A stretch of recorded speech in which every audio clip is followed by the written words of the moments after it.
यहाँ पर मैंने क्लास 10th का मैथ का मैं चैप्टर वाइज सॉल्यूशन स्टार्ट कर दिया हूँ। तो जो बच्चे यहाँ पर हैं, मेरे भाई हैं, मेरे फ्रेंड्स हैं, तो वो सब क्या कर सकते हैं, इस चैनल से जुड़ जाएँ। कंप्लीटली हम यहाँ पर चैप्टर वाइज सॉल्यूशन कराएँगे और इतनी बेसिक से हम करवाएँगे कि शायद आपको कन्फ्यूजन नहीं रहेगी। वो सारी चीज़ें हम एकदम बेसिक से बताएँगे जो आपको कहीं किसी भी वीडियोज़ में, किसी भी चैनल पर आपको नहीं दिखाएगा। इसके पहले कुछ सवालें बता चुका हूँ, इसमें कि आप सवाल देख सकते हैं। ये आपका प्रश्नावली 1.1 है। पहला सवाल ये हमने बता दिया है, दूसरे सवाल दूसरे पार्ट में बताया है और आज हम तीसरी सवाल और चौथी सवाल के तीसरी सवाल बताएँगे और चौथी पाँचवीं भी इसी के साथ बता देंगे। मतलब ये चैप्टर का ये प्रश्नावली आज हम एक्सरसाइज खत्म कर देंगे। इसलिए आपको पूरा वीडियो देखना है क्योंकि यहाँ पर हम आपसे वो चीज़ें नहीं छुपाएँगे जो बहुत सारे टीचर्स छुपाते हैं, बेसिक चीज़ें। बेसिक चीज़ें भी हम यहाँ पर बताते चलेंगे। ऐसा नहीं है कि इसमें बेसिक चीज़ें आपके लिए हम नहीं बताएँगे। यहाँ पर आज देखिए क्या है कि तीसरे सवाल में अभाज्य गुणनखंड विधि द्वारा निम्नलिखित पूर्णांकों के एचसीएफ क्या एचसीएफ और एलसीएम ज्ञात करना है। इसमें आपको एचसीएफ और एलसीएम ज्ञात करना है और उसके साथ-साथ एचसीएफ एलसीएम अगर आप ज्ञात कर लेते हैं तो उनका आंसर जो है आप यहाँ पर इसमें जांच करने के लिए दिया गया था, लेकिन इसमें जांच नहीं करना। इसमें आपको इसका भाग गुणनखंड लिखना है। तो कैसे होगा हम वो सारी चीजें बताते चलेंगे एक एक करके। ध्यान दीजिएगा, पूरा वीडियो देखिएगा। चलिए हम दिखाते हैं, ज्यादा बकवास नहीं करते हैं। उसके बाद हम वो सारी चीजें बताते हैं। ठीक है, तो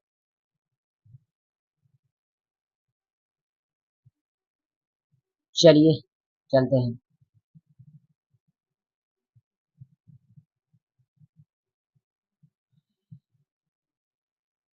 तो सवाल जो थी आपको पता है, आपका एलसीएम एचसीएफ एलसीएम निकालना था। पहली सवाल कौन सी थी? फर्स्ट सवाल जो थी आपका वो किसका किसका निकालना था? उसमें आपका 12 का, 15 का और 21 का, तीन संख्याओं का हमें निकालना है एलसीएम एचसीएफ। इसका मैं एलसीएम एचसीएफ। तो अगर एलसीएम एचसीएफ निकालना होता तो आपको क्या काम करना है? पहले हम एक एक संख्या का गुणनखंड निकाल लेते हैं। एक एक संख्या का हमें गुणनखंड निकालना है। ध्यान दीजिएगा, एक एक संख्या का हमें क्या निकालना है? गुणनखंड निकालना है। तो जैसे कि हम एक एक संख्या का गुणनखंड निकालें तो पहला गुणनखंड हम निकालने चलते हैं 12 का। किसका? 12 का। तो 12 का गुणनखंड निकालते हैं। ठीक है, तो 2 से काटेंगे, 2 छगे 12, फिर 2 से काटेंगे, 2 तिया 6 और 3 से काटेंगे, 3 के 3। अब कुछ बच्चों को ये गुणनखंड नहीं आता है। तुम अगर वो गुणनखंड नहीं आता, इसका वीडियो मैं बनाया भी हूँ, कैसे करना होता है वो सारी चीजें हो जाएंगी। लेकिन एक बार मैं बता देता हूँ, आप इसको अभाज्य संख्या से काटना कभी भी। मतलब ये मत सोचना कि आप इसको 2 से काटे, 3 से काटे, 4 से काटना शुरू कर दें, ऐसा नहीं। 2 से काटो, फिर 3 से काटो, फिर 5 से काटो, फिर 7 से काटो, फिर 11 से काटो। इतनी संख्या से नहीं काटी तो अपने आप से काट दो, ज्यादातर सवाल आपका हल हो जाएगी। दूसरी को हम काटते हैं 15 को। किसको? 15 को। देखिए, इसको हम 2 से काटेंगे तो कटेगा नहीं, 3 से काटेंगे, 3 पचे 15 और 5 इक्के 5। इस तरीके से होगा। एक एक तक ला करके छोड़ देंगे, बाकी वैसे भी हल हो जाता है ऊपर ही। अब बात संख्या आ गई, समझ लो, छूट जाता है। तो यहाँ पर हम 2 से काटेंगे नहीं कटेगा, 3 से काटेंगे, 3 सत्ते 21, फिर 7 से काटेंगे, 7 एकम 7। तो सभी का अलग अलग करके यहाँ पर लिखेंगे। जैसे हमारा 12 सबसे पहला कौन सा है? हमारा 12 है, तो हम सबसे पहले 12 लिखेंगे। 12 लिख दिए। अब इसका हम गुणनखंड लिखेंगे। फिर हम लिखेंगे 15 का, इसका भी जो गुणनखंड निकला उसको लिखेंगे। फिर हम लिखेंगे 21 का, उसका भी गुणनखंड जो है उसको लिखेंगे। तीनों का लिख लेंगे, तो तीनों का हम यहाँ पर लिख देते हैं। जैसे कि हम दूसरे कलर से लिखते हैं,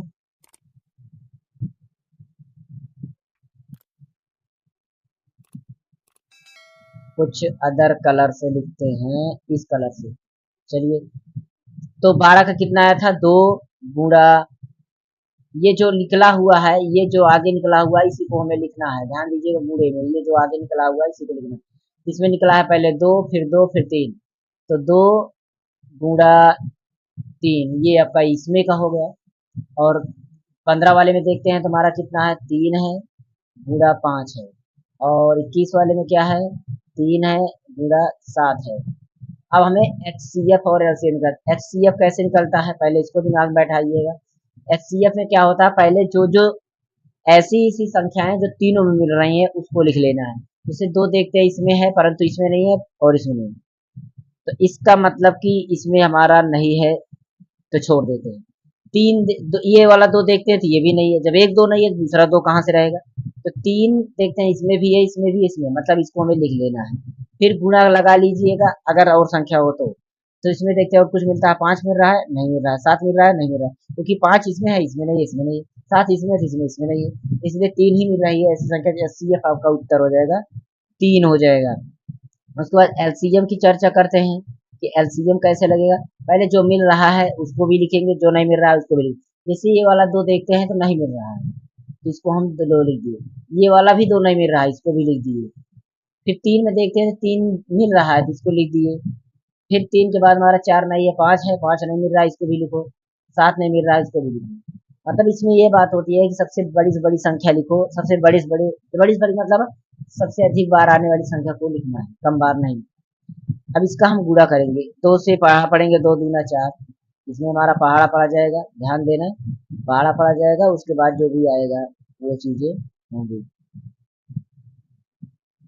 ठीक। तो सबसे पहले इसका इसका पहाड़ा पढ़ लीजिएगा। तो दो दूना चार, चार तिया बारह, बारह पंचे साठ, साठ सत्ते 420 होगा, कितना होगा 420। तो हम यहाँ पर कितना लिख देंगे 420 लिख देंगे, ठीक है। तो ये हो जाएगा आपका 420, ठीक। ये हमारा इसका आंसर आ जाएगा एलसीएम का, ये हमारा एचसीएफ का। इस तरीके से दोनों आंसर आपका आ चुका है, ठीक है। मतलब एचसीएफ भी और एलसीएम भी। अगर हम अगली सवाल पर बढ़ते हैं तो अगली सवाल हमारी यहाँ पर है 17, 23, 29, 8, 9, 25। तो इनको देखेंगे, 17 को एक बार नजर डालिए।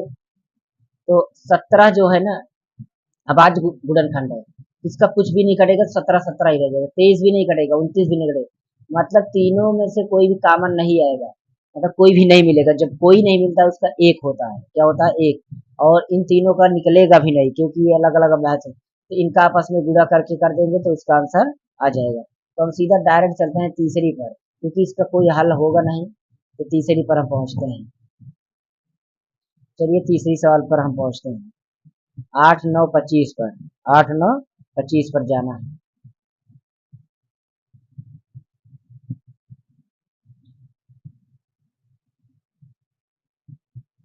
तो अगला पेज हम लेते हैं, सबसे पहला है कौन सा, 8 9 25।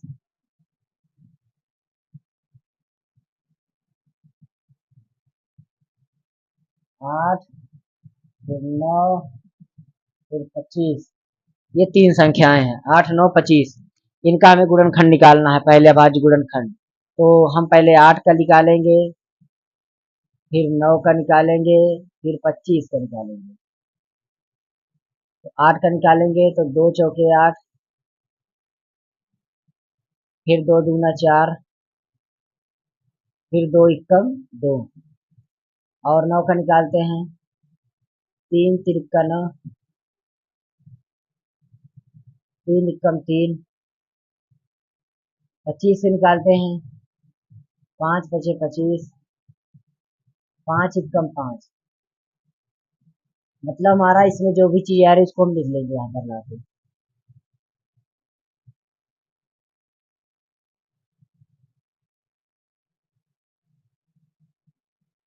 तो सबसे पहले हम 8 का देखते हैं, 8 का निकला है दो गुड़ा दो गुड़ा दो। इसके बाद 9 का देखते हैं, तीन।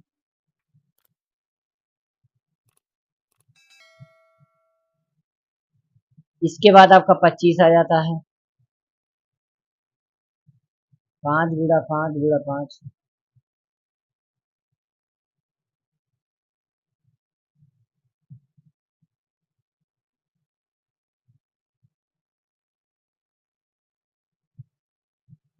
तो ये हमारा इसका ये हो गया।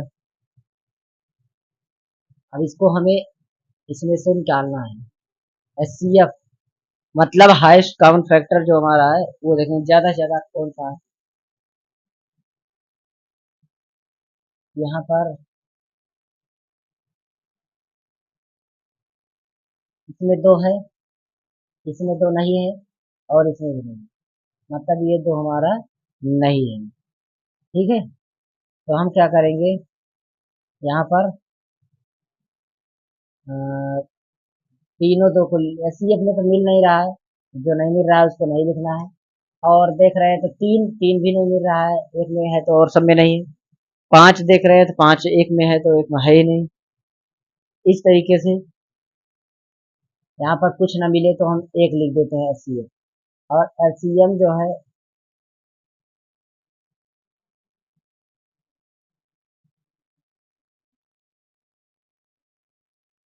तो LCM में हम क्या करेंगे,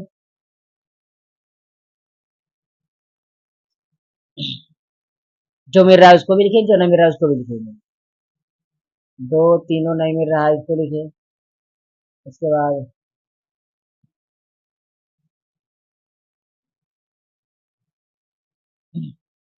तीन मिल रहा है नहीं मिल रहा है इसको भी लिख दो। पांच मिल रहा है नहीं मिल रहा है इसको लिख दो। सभी का उल्टा, दो दूना चार, चार दूना आठ, आठ तीन 24, 24 तीन है, आप कर लेना। अगर नहीं आ रहा है तो 24 गुणे 3 कर लेना। तीन चौके 12, तीन त्रिक करना है, एक 10, इससे भी आ रहा है। और इसके बाद हम गुणा कर देंगे।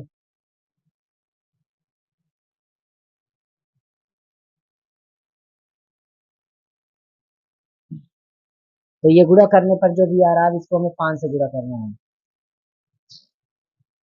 इससे गुणा करना है 5, 5 दूना 10, 5 कम 5, 510 कितना आया, 510। ठीक है, तो 510।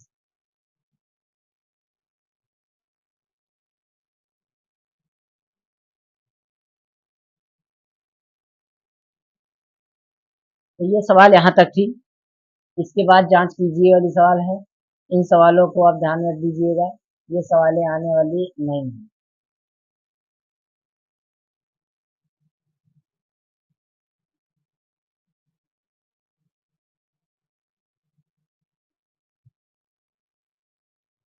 तो इतनी सवालें थी, और ये सवालों का हम किसी अलग वीडियो में इसके बाद की चैप्टर सब बनाएंगे, क्योंकि ये चैप्टर से ज़्यादा नहीं आएगा। जो जो सवालें बताए गए हैं 3 पार्ट, हम एक पार्ट में, इस छोटे से पार्ट में हमने 3 पार्ट बना डाला। खुद सोचिए, जब मैंने 3 पार्ट बना दिया है तो चीज़ें एकदम बेसिक से रहेंगी, इसलिए ये इतना टाइम लगा। बाकी टाइम नहीं लग सकता है, आराम से कर लेंगे आप भी। ओके, तो चलिए मैं अगले वीडियो में लेकर आऊँगा कुछ इंफॉर्मेटिव वीडियो। और जो कोई भी दिक्कत हो कमेंट कर देना, हो सके चैनल को सब्सक्राइब कर देना।